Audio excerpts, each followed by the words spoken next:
बिल्कुल, इसी बीच एक और बड़ी खबर सामने आ रही है। गोपाल राय ने बीजेपी पर हमला बोला है, तो ये बड़ी जानकारी सामने आ रही है। लगातार देखिए, ये कहा जा रहा है गोपाल राय की तरफ से आम आदमी पार्टी को खत्म करने की कोशिश हो रही है, तो आपको खत्म करना चाहती है बीजेपी, ये कहा गया है। चुनी सरकार का हक छीनना जा रहा है गोपाल राय की तरफ से, ये बयान सामने आया है। तो गोपाल राय ने बीजेपी पर हमला बोलते हुए ये कहा है कि आपको खत्म करना चाहती है बीजेपी, क्योंकि देखिए बार बार सवाल पूछे जा रहे हैं दिल्ली में जो भी कुछ हो रहा है, और इसके बाद से ही जो आम आदमी पार्टी है वो लगातार सवाल बीजेपी पर उठा रही है। और इसी बीच गोपाल राय का ये बयान सामने आया और ये कहा गया है कि आपको खत्म करना चाहती है बीजेपी और चुनी हुई सरकार का हक छीना जा रहा है।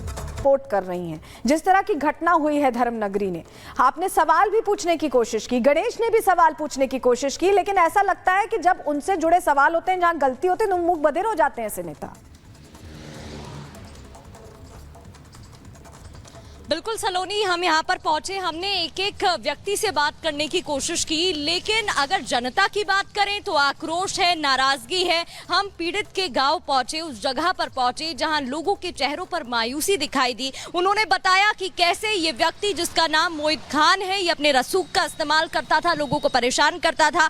कई अवैध प्रॉपर्टी की बात तक सामने आ रही है, एक्शन ले लिया गया है, गिरफ्तारी हो गई है। लेकिन जब आप अवधेश प्रसाद का बयान हम सबको सुना रहे थे, उन्होंने कहा कि उन्हें कोई खबर ही नहीं है, अब तक कुछ पता नहीं चला। यहाँ पर एफआईआर दर्ज हो गई, 2 महीने से ये मामला चल रहा था। प्रगति, आप बता रही हैं कि आप उस जगह पर पहुंची और 2 महीने से ये शोषण हो रहा था। 2 महीने से आचार्य राज मिश्रा जी हमारे साथ जुड़े हुए हैं। राज मिश्रा जी, हम यही कह रहे हैं कि आप महिला अस्मिता को लेकर बड़ी बड़ी बातें करते हैं। आपके कार्यकाल में, आपकी सरकार में बहुत घटनाएं हुई थी, किससे लोग भूले नहीं हैं अभी।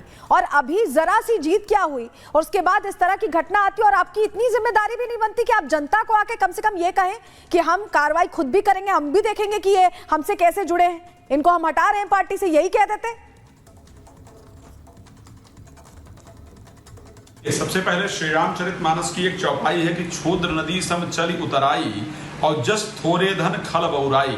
कई बार ऐसी परिस्थितियां हो जाती हैं कि आपको थोड़ी सफलता मिल जाती है तो आप उसमें बौरा जाते हैं, और इस टाइम पर यही परिस्थिति शायद सपा के साथ हुई है, यही परिस्थितियां उत्पन्न हुई। लेकिन मैं एक बात याद दिलाना चाहता हूँ, ये मामला क्योंकि एक दलित बच्ची का है, ये मामला एक हिंदू बच्ची का है, इस कारण से शायद इस पर कोई बयान नहीं आ रहा है। अगर यही मामला आज तो पीडीए की बात करते हैं ना, तो दलित बच्ची के लिए तो सबसे पहले जल्दी आना चाहिए था। मुस्लिम बच्ची के साथ हुआ होता तो आज शायद उत्पात मच जाता और पता नहीं कितनी पार्टियां वहां धरना देने पहुंच जाती।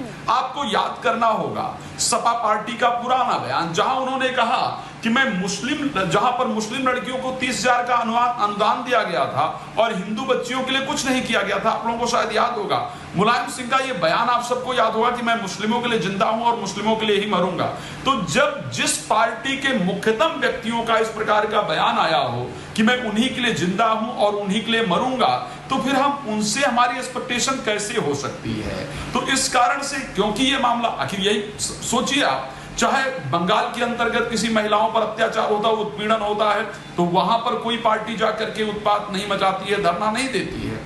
अगर उत्तर प्रदेश में नेता आपका इस प्रकार के कार्य कर रहा है और जो स्पष्टता से दिख रहा है कि आपके नेता के साथ उठ रहा है, बैठ रहा है, तो उस पर किसी प्रकार की कार्रवाई ना करना या उस पर चुप्पी साध लेना, यह स्पष्ट रूप से दर्शाता है कि आप जब भी दोष में भी आप जाति और धर्म ढूंढते हैं। अगर वो दूसरे धर्म के लोगों के साथ हुआ होगा तो आप निकल करके आएंगे, और अगर दूसरे धर्म के लोग दोषी हैं, उसमें इन्वॉल्व हैं, तो फिर ऐसी परिस्थिति में आप चुप्पी साध लेंगे।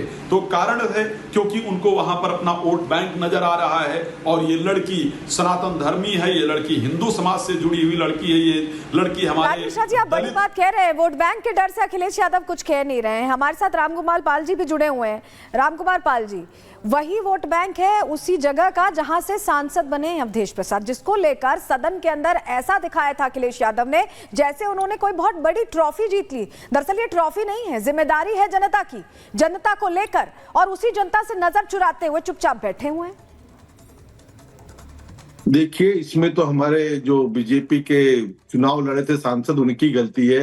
उन्होंने कहा आरक्षण रद्द हो जाएगा, उन्होंने कहा नहीं, जब जीत गए कानून रद्द हो जाएगा, इसकी वजह से जीत हुई। ये उनका मौका है, झूठ के बल पे जीते हैं। लेकिन और भी इससे बड़ी बात देखिए, इससे बढ़कर क्या किया था राहुल गांधी ने, अपने 99 सांसद को छोड़कर अवधेश प्रसाद को अपने बाजू में बिठाया था और उसको वहां पे उन्होंने अपने सांसदों पे भरोसा नहीं किया, अवधेश प्रसाद को एक वहां का राजा घोषित कर दिया। कितनी इनकी तुच्छ राजनीति है और जातिवाद की राजनीति है। भगवान राम के अलावा अयोध्या का राजा कोई नहीं है। लेकिन अखिलेश जी ने, राहुल जी ने सदन में अगर यह अवधेश प्रसाद अखिलेश के बगल में बैठते तो उनके सांसद थे, लेकिन राहुल के बगल में, तो कितनी इनकी मिलती जुलती घड़ी है। और सिर्फ इन लोग जातिवाद की राजनीति खेलते और कितने ही चीजें देख लीजिए आप, तो यूपी के अंदर ईदगाह है, कत्ल खाने हैं, शमशान है, किसके कार्यकाल में किसने कितना फंड सरकार का लगाया। और आज की सरकार देखिए क्या कर रही है, आज रोजगार लाना। आएंगे और सूर्या मेतली जी भी हमारे साथ जुड़ चुके हैं, राजनीतिक विश्लेषक हैं। सूर्या जी जरा ये भी समझाइए, क्योंकि देखिए जिस तरीके से लगातार सवाल उठ रहे हैं कि आखिर सपा नेताओं की तरफ से कुछ भी इस पूरे मामले को लेकर क्यों कुछ नहीं कहा जा रहा है, खास करके अखिलेश यादव जो हर मुद्दे पर सामने आते हैं और प्रखर होकर अपनी बात रखते हैं, लेकिन इतना बड़ा मामला, संगीन मामला सामने आता है, लेकिन आखिर अखिलेश यादव सामने क्यों नहीं आ रहे हैं? क्या समझा जाए इसके पीछे की वजह? धन्यवाद। पहले तो आपको और पूरे देश को भारत माता की जय, वंदे मातरम। और मैं ये कहूंगा कि समाजवादी पार्टी का अगर असली चेहरा किसी को देखना हो तो यही चेहरा है समाजवादी पार्टी। समाजवादी पार्टी के अंदर गुंडे, मवाली, बलात्कारी, कत्ली, दंगाइयों की ही पनाहगार है। यदि समाजवादी पार्टी के टिकट के लिए कोई विशेष योग्यता चाहिए होती है तो ये योग्यता चाहिए होती है कि कितने ज्यादा आपके ऊपर केसेस हैं, कितना आपने भ्रष्टाचार किया है, कितने दंगे किए, कितना बलात्कार किए, कितने कत्ल किए। उसी की वानगी आप देखिए कि यहाँ पर ये जो मोईद खान नाम से अभी आप एक फोटो दिखा रहे हैं, ये वो व्यक्ति है जो कि अखिलेश यादव के बहुत निकट है।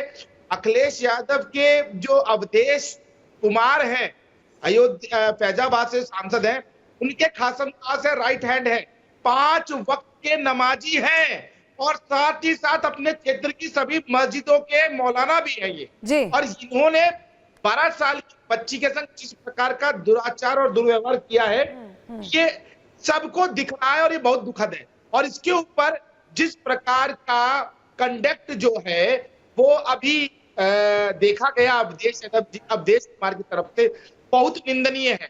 मैं आपको बताना चाहता हूं एक महत्वपूर्ण बात। आप देखिएगा कि पीडीए लगातार चिल्लाते रहे हैं अखिलेश सर यादव। रुकना चाहेंगे, एक छोटा सा सवाल। आचार्य राज मिश्रा जी भी हमारे साथ जुड़ चुके हैं, हिंदू धर्म गुरु हैं, उनके पास भी जाएंगे, लेकिन सर एक छोटा सा जवाब जानना चाहूंगी। देखिए इतना बड़ा मामला निकलकर सामने आता है, लेकिन अखिलेश यादव ने तो चुप्पी साध ही ली है। इसके अलावा डिंपल यादव से भी सवाल पूछा गया था कि आखिर इस पूरे मामले को लेकर आप क्या संज्ञान लिया गया, तो उन्होंने ये कहा है कि ये मामला मेरे संज्ञान में नहीं है। अवधेश प्रसाद को भी अभी थोड़ी देर पहले हमने सुनवाया था, कुछ भी कहने से बचते हुए नजर आ रहे हैं। तो देखिए किस तरीके से इतना बड़ा महापाप हुआ है धर्म नगरी में, लेकिन जो नेता सामने आ रहे हैं सपा के, वो ये कह रहे हैं कि हमारे मामले में जो है ये मामला जो संज्ञान में ही नहीं है, तो कुछ सवालों का जवाब देने से बचते हुए नजर आ रहे हैं।